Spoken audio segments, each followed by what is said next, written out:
actually quite similar to Trump's policies on China. I think the more fundamental question is the reason why.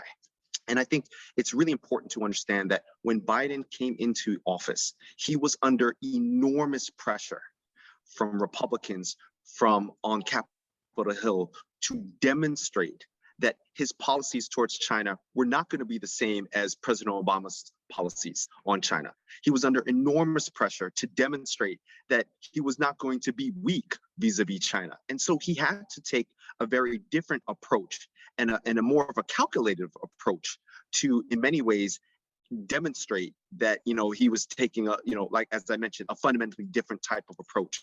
And so that's why we're seeing policies in very much aligned, particularly on trade policy. And even if you were to ask certain analysts, they would even go so far to even say that Biden's trade policies are even more protectionist than Trump's policies.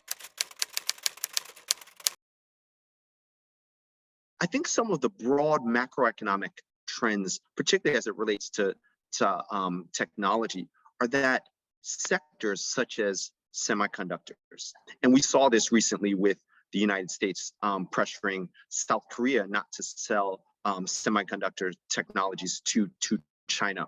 Other sectors such as biotechnology are going to be harder for U.S. companies to invest in, and vice versa. There are going to be certain technologies that for the foreseeable future are going to be under a lot more scrutiny. And so for investors U.S. investors who want to invest in these higher technology, high-tech technologies in China, they need to be able to have a more nuanced and informed view of these sectors, number one. Number two, they also really need to understand that investing in these sectors should be a long-term approach and not a short-term approach, because you've got to be able to stomach a lot of the volatility that comes with investing in these sectors. You've seen recently in the various indexes, both in China and the U.S., as it relates to technology, the gyrations in the market. And so investors are going to have to be able to understand what their risk tolerance is. And if their risk tolerance is not that high, then these sectors are not for them. They also have to understand why the Chinese government are taking the approaches that they are, particularly as it relates to having a more focused concern on protecting data. And the Chinese government is also making it very clear that data does not belong to internet companies. Data belongs to the Chinese government.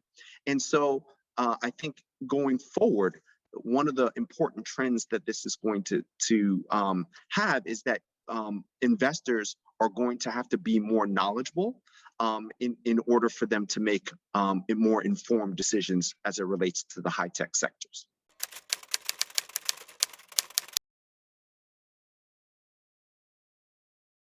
There are two things. I think Chinese companies will still continue to list in the United States for a variety of reasons. But I think that it's going to be a lot harder for them to list, number one. And number two, the process by which they are listing in the United States is going to be under a lot more scrutiny. We're analyzing the source of funds, making sure that there is the proper approvals in place, the paperwork. All of this takes time. I think in addition, when we've seen what has happened recently with, Didi listing in New York, and what happened with that whole situation where investors lost a lot of money because on one hand, Didi was saying that they were communicating they were communicating with Beijing, and then they were saying one thing to investors, and then the regulators were saying, I'm sorry, you did not receive the proper approvals from us. So I think in the future, for Chinese companies to invest in the United States, it's going to be under a lot more scrutiny. There's going to be a lot more communication needed from all the major stakeholders. And so I think that will be one of the fundamental changes that we'll see going forward.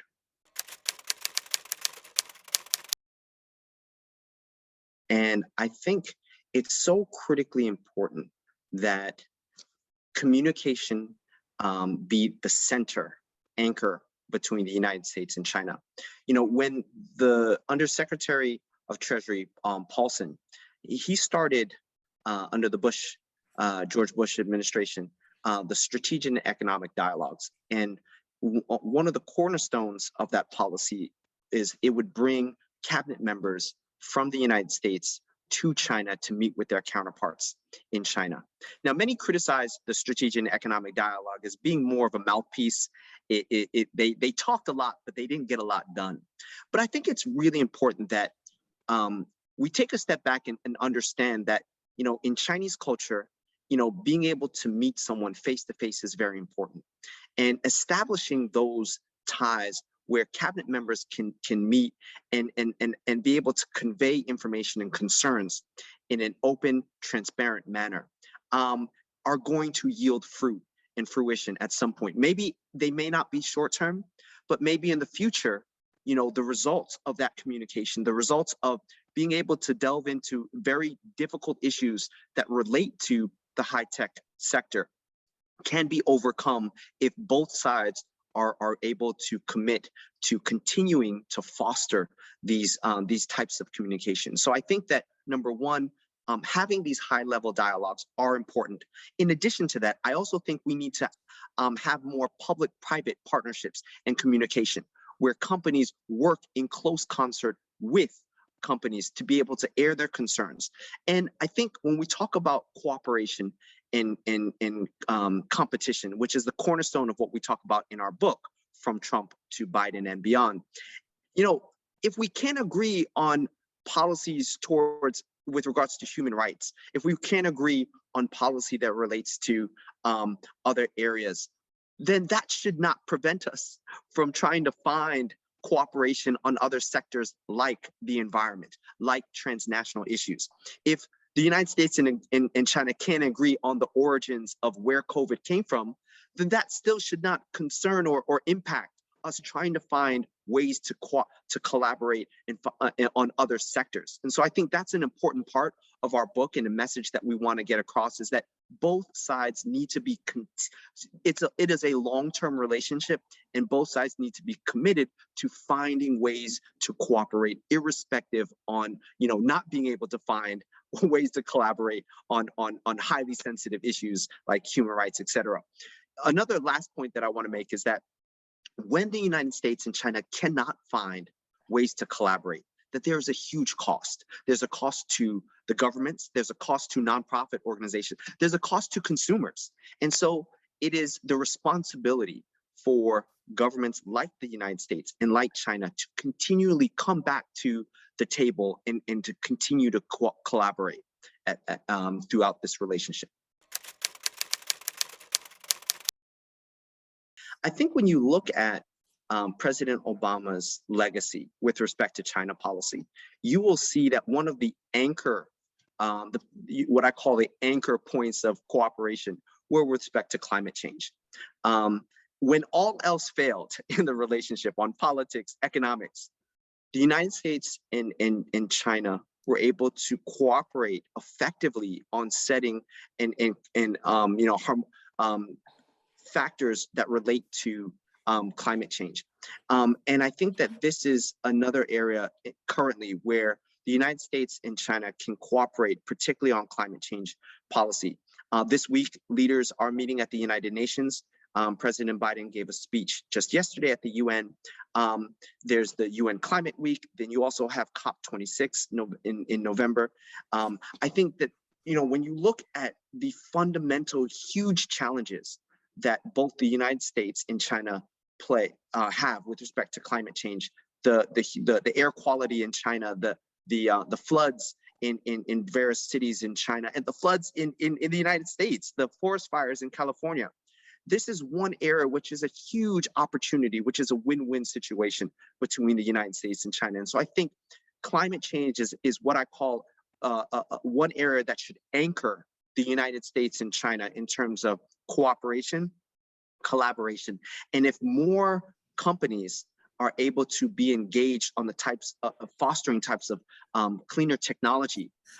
China's been doing an amazing job when you look at the electronic vehicles technology that is developing throughout China. Tesla has invested huge amounts of money in building factories in China. So this is an area where I think there is great opportunity to collaborate on. I love that you brought up the word trust, because it's so fundamentally important in any kind of relationship. When I think of the Cold War between the United States and Russia, one of the quintessential outcomes of the Cold War is that the United States and Russia could not agree on who should have nuclear weapons, but they could agree on one thing, which is that either country should not have the disease polio.